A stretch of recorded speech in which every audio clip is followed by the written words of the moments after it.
Ujian manusia itu beragam. Saya pun ketika mendengarkan keluh kesah klien, saya bersyukur karena ujian hidup saya pribadi tidak seberat mereka. Kadang juga saya ketawa kalau melihat mereka saat menghadapi masalah. Macam-macam lah, mirip sinetron yang ada di TV. Bahkan awalnya sinetron itu saya kira hanya karangan semata. Tapi alur cerita yang ada di sinetron ternyata benar-benar ada setelah saya terjun di dalam bidang ini. Seperti kisah salah satu klien saya ini, benar-benar seperti sinetron. Tapi ini real dia hadapi. Saya akan share, tapi sebelumnya follow dulu akun Instagram saya di @mbakmeida. Dan catat juga nomor konsultasi saya yang ada di layar berikut. Anda bisa berkonsultasi mengenai masalah asmara dan rumah tangga, dan saya akan membantu memberikan solusi secara spiritual. Oke, sekarang saya akan bacakan DM salah satu klien saya tersebut. Maaf sebelumnya Mbak Meida, saya tidak ada maksud untuk membuka aib suami saya. Hanya saja saya merasa sudah tidak sanggup dengan semua ini. Rasanya sakit sekali karena saya mendapatkan ujian yang sangat besar, Mbak. Usia pernikahan saya dengan suami sudah menginjak 7 tahun dan kami memiliki 3 orang anak yang sangat membutuhkan kasih sayang orang tua lengkap. Jujur, saya menyesal menikah dengan suami saya saat ini. Karena dulunya memang pernikahan kami ini ditentang orang tua saya.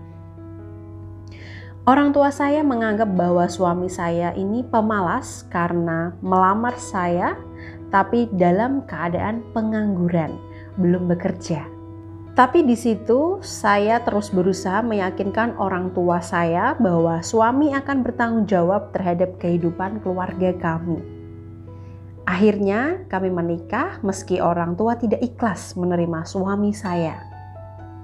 Karena orang tua saya memiliki rezeki lebih, kita diminta pindah ke rumah baru warisan dari orang tua saya. Beberapa tahun berjalan, suami saya tetap tidak bekerja.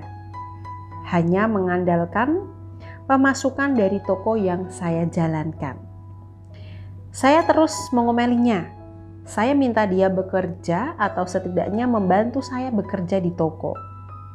Dia malah menolak dan memarahi saya. Tiap kali marah, dia pasti pulang ke rumah orang tuanya. Tapi ujung-ujungnya kembali lagi dengan alasan kangen anak-anak. Akhirnya saya bantu bukakan warung kopi ala-ala anak muda seperti cita-citanya Mbak. Itu pun tidak dia lakukan secara optimal. Dia tak mau kerja sendiri. Maunya panggil karyawan dan dia jadi mandor saja. Padahal warung kopinya itu tidak jalan dan sama sekali tidak ada pemasukan. Saya tekor saja. Karena di sini bosan dengan warung kopinya, di usia pernikahan kami yang ke-6, dia meminta uang pada saya untuk lanjut S2. Dia bilang akan lebih mudah mendapatkan pekerjaan yang baik kalau memiliki titel S2. Saya jual sawah warisan orang tua saya untuk membayar uang gedung dan kuliahnya sampai akhir Mbak Meida. Dan di pertengahan perkuliahannya, inilah badai mulai datang. Dia tega berselingkuh dengan teman kuliahnya sendiri. Mereka bergandeng tangan, mojok, pergi liburan ke pantai layaknya anak muda yang sedang kasmaran. Semua data ini saya temukan karena email yang kami gunakan dalam handphone sama. Inilah bodohnya suami saya. Sudah selingkuh, tapi tidak pintar menyembunyikan aibnya. Dari situ semuanya ketahuan. Bahkan saya pun menemukan video hubungan intim mereka di sebuah hotel. Saya benar-benar syok dan langsung melabrak suami saya. Tapi apa yang terjadi Mbak? Suami mengaku sudah menikah siri dengan teman kuliahnya tersebut hampir 1 tahun dan saya baru mengetahuinya. Apa yang harus saya lakukan Mbak Meida? Saya sungguh kecewa dengan kelakuan suami. Memang benar apa yang dikatakan orang tua saya bahwa dia bukan tipe pria yang bertanggung jawab. Bantu saya berikan solusi Mbak Meida, apa yang baiknya saya lakukan Saya ingin bertahan demi anak-anak, tapi saya tidak tahan melihat mukanya. Saya muak, jijik, dan ingin muntah melihatnya. Bagaimana? Persis seperti sinetron ya, di mana tokoh utamanya disakiti mati-matian oleh suaminya. Kalau saya diizinkan untuk berkata kotor di sini, mungkin semua nama-nama binatang sudah saya sebut. Karena pengorbanan yang luar biasa dari seorang istri, namun dibalas dengan air tuba oleh suaminya sendiri. Suami yang seperti ini tidak pantas untuk mendapatkan kesempatan kedua.